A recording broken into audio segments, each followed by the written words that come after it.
And he makes this promise that those who seek him, that those who hunger and thirst after him, that you remember I told you about the birth announcement to Elizabeth and Zechariah. They were going to have a son. His name would be called John. He'd be known really as John the Baptizer. And when you study John's life and you look at John's life, John had a deep hunger, a deep passion, not just for like locusts and wild honey, okay? Because he's spending all his time out in the wilderness, but that time in the wilderness, it really cultivates this hunger and passion for the presence of the Lord. I mean, you see that as you study John's life. He wants the presence of the Lord. He recognizes who Jesus is. He wants it for his people, and he wants that nearness for himself. And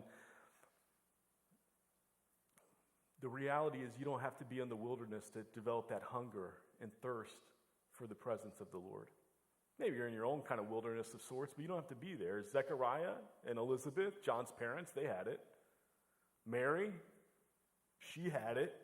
And so Gabriel visits Mary, and she's a little skeptical, right? She's a little unsure. What does this message mean? And here's the deal. Most of the time in the Old Testament, when an angel comes and shows up and has this announcement, has something to say to someone, a lot of times it's like a warning of sorts, or to steer someone back in the right direction, okay, because they've gone off course, all right? And so when an angel comes, I mean, as startling and as unbelievable as that already is,